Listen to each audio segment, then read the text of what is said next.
Esta é a verdadeira história do guerreiro mais jovem da Segunda Guerra Mundial chamado Soldier Boy. Alerta de spoilers a seguir. O filme começa na Rússia, onde uma família de 3 pessoas está sentada junto ao riacho, aproveitando seu tempo. O mais jovem deles, Sergei Alyoshin, gaba-se na frente de seu irmão mais velho e de sua mãe de estar no topo de uma árvore, quando de repente aviões de caça alemães sobrevoam a área. A mãe exige que seus filhos se escondam rapidamente nos arbustos, mas o menino de 6 anos afirma que não tem medo e atinge o avião com um estilingue. Para surpresa de todos, ele consegue atingir os aviões e explodi-los. No entanto, uma vez que ele olha em volta, sua família desapareceu. Sergei acorda assustado de seu sonho e chama sua mãe. Naquele momento, alguém bate à sua porta. Assumindo que seja sua mãe, ele corre para ela, mas sua vizinha entra em pânico. Ela agradece a Deus por mantê-lo vivo e o informa de que sua mãe e seu irmão estão mortos. A criança não entende o que ela está dizendo e quer ficar em casa à espera de sua mãe. A senhora lhe disse que os alemães os haviam atacado e que ele deveria fugir. Naquele momento, alguns soldados se aproximaram da casa. A senhora faz com que Sergei saia correndo pela janela, mas ela é baleada antes que possa se juntar a ele. A criança de 6 anos está agora sozinha, sem família ou amigos. Quando Sergei escapa de casa, ele vê seu bairro inteiro queimando atrás de si.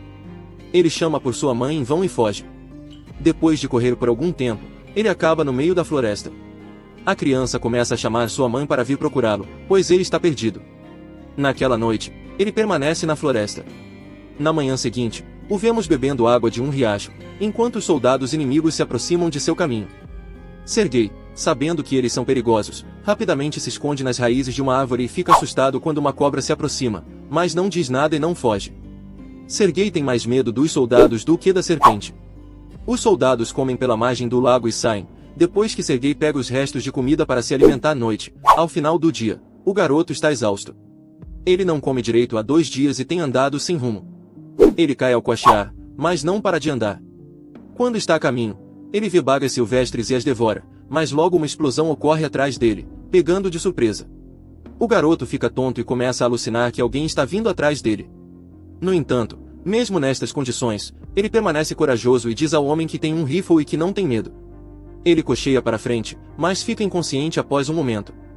Enquanto ele está dormindo, 2 soldados se aproximam dele. O cenário muda para a base do batalhão russo, onde o Major Kuznetsov está esperando por suas patrulhas militares. Eles chegam com um soldado de infantaria, que está ferido e fraco.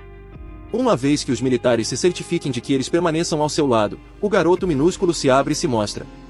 Um militar ri quando o menino aperta a mão do comandante, sugerindo que ele também se apresente. Os soldados são carinhosos com o garoto minúsculo e o cercam. Eles o obrigam a beber água e lhe dão algo para comer. Até mesmo o comandante, que de outra forma é bastante gentil, se preocupa com a criança. Uma enfermeira chamada Katia cura as feridas de Sergei, e também fica encantada com sua personalidade. A criança exige para desenhar um tanque em suas feridas, pois ele quer ser um soldado quando for mais velho. Mesmo os militares feridos conversam com o garoto e se sentem mais leves. Sergei está fascinado com a arma do comandante e sua sorte. O comandante também responde a cada pergunta do pequeno garoto e o deixa brincar com sua arma de honra depois de remover as balas.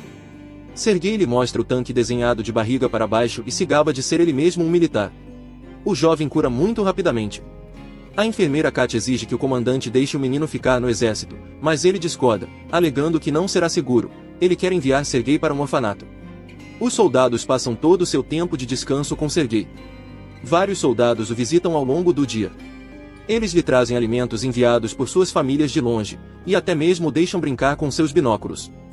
Um dia, um soldado se aproxima do comandante para pedir que deixe a criança ficar com o exército. Os militares determinaram uma interação próxima com o garoto e o consideram como se fosse seu. Sua presença tira o fardo da guerra de seus ombros. Entretanto, o comandante está determinado a enviar a criança para o orfanato, para sua própria proteção. No dia seguinte, o inimigo ataca e vários soldados são feridos. Um transporte vem para Sergei para levá-lo ao orfanato. O comandante conta a notícia ao garoto e lhe dá uma pistola de madeira de honra. O soldado de infantaria, em paralelo, o abraça, afirmando que teme pela segurança do comandante. O comandante se funde em seu abraço e muda suas críticas. Ele exige que Sergei fique com os soldados como seu filho. Naquela noite, os militares procuram as roupas de guerreiro para o garotinho. Eles estão felizes de ter Sergei ficando com eles. O comandante acorda Sergei e lhe dá as roupas. Ele as coloca e corre por aí como um verdadeiro guerreiro. Os outros começam a chamá-lo de pequeno soldadinho. Enquanto o garoto corre, os alemães lançam um ataque aéreo sobre o exército. Os soldados apressam Sergei para sua segurança e lutam contra os outros. O número de soldados feridos cresce imediatamente. Sergei quer servir, então ele traz água para os soldados sedentos. Um deles exige que ele leia uma carta enviada por sua família, pois tem uma venda sobre os olhos. O garoto quer ajudar, mas não sabe ler. Ele pega a carta e começa a criar as coisas escritas nela, afirmando que a vaca do militar está segura em sua casa. Quando o soldado afirma que não é dono de uma vaca, os outros lhe dizem para continuar a história e rir. Ele lê as cartas dos outros da mesma maneira e os encoraja. Na cena seguinte, vemos Katia e o comandante falando. Ambos parecem ser atraídos um pelo outro, mas não confessam seus sentimentos. Mais tarde, Sergei diz ao comandante que ele é um oficial do exército e começa a comportar-se como tal. No entanto, o jovem vê então um dos postos militares ser eliminado pelo ataque. O comandante diz-lhe para tirar o chapéu para prestar sua homenagem ao soldado morto. No dia seguinte, ele insiste que o comandante lhe dê uma tarefa e lhe dê o trabalho de distribuir as cartas para os soldados. Ele completa sua tarefa de forma eficaz e até mesmo consegue que os soldados dancem para ele. No dia seguinte, Sergei vagueia para longe da base com seus binóculos. Enquanto brinca com eles, ele vê a perna de alguém movendo-se de dentro de um palheiro, corre de volta para o exército e diz aos soldados sua descoberta. Os soldados são céticos, mas acompanham o jovem de qualquer forma. Quando chegam perto do palheiro, são alertados quando notam 2 espiões alemães escondidos abaixo. Os espiões são presos, e o jovem é elogiado por sua sabedoria. Naquela noite, o comandante mostra a Sergei os documentos legais de sua adoção. Ele é agora oficialmente o pai do garoto. Sergei conhece as emoções do major para Katia, então, para devolver sua confiança, ele o leva a confessar-se a ela. No entanto, ambos a veem conversando com outro homem e assumem erroneamente que ela está interessada em outra pessoa. A base é novamente atacada pelos alemães. Desta vez, Sergei ajuda os militares com cada uma de suas forças, fornecendo munições para os militares da linha de frente, mas os militares de lá ordenam que ele volte para o barracão, pois é muito arriscado lá fora. Quando ele chega ao barracão, vê que o comandante e os outros estão em pânico, pois a conexão telefônica com o coronel se perdeu. Um guerreiro é enviado para consertar os fios quebrados. Sergei segue o soldado e vê que ele foi ferido mortalmente. Ele pergunta ao soldado moribundo como ele pode consertar os fios e o faz ele mesmo. A conexão está funcionando novamente e mais tropas são convocadas. O garoto de 6 anos salva a vida de todos. Em seguida, vemos o comandante e Katia conversando na margem do lago.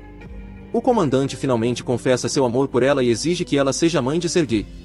Katia está encantada, mas antes de conseguir mencionar alguma coisa, um guerreiro se aproxima deles e entrega ao comandante uma carta na qual ele diz que eles foram enviados para longe da base. No dia seguinte, todos os soldados partem para sua nova base junto com Sergei. No caminho, porém, eles encontram um campo minado que faz explodir alguns de seus veículos. O comandante é ferido, enquanto o ordenador da unidade, ao qual Sergei estava ligado, é morto na explosão. Ele chora e abraça o comandante. Eles levam os feridos com eles e continuam sua viagem para sua nova base. Quando finalmente chegam a outra base, eles encontram o chefe do comandante, o general. Ele também está impressionado com a ambição do menino e parabeniza o comandante por ter um jovem tão inteligente. No dia seguinte, o destacamento deles recebe uma faixa de guarda, e o jovem também. Ele promete resgatar seu território quando o general lhe der o seu lote. Uma noite, sua base é brutalmente atacada e o comandante fica preso sob as ruínas. Sergei chora por seu pai e tenta salvá-lo. Ele chama os outros soldados, que eventualmente tiram o comandante de lá. No dia seguinte, Sergei se aproxima de um soldado ferido, com suas mãos feridas ao tentar resgatar o comandante. O menino é agora um membro inseparável da equipe. Ele não tem família ao seu lado, e viaja para onde quer que vão na guerra. O filme termina uma vez que o regimento é visto se deslocando para outra base. Hoje ele é conhecido como o guerreiro mais jovem do mundo, e a lendária história de sua bravura foi transmitida para que todo mundo a conheça. Se gostou do vídeo, se inscreva e deixe um like. Nos vemos no próximo vídeo.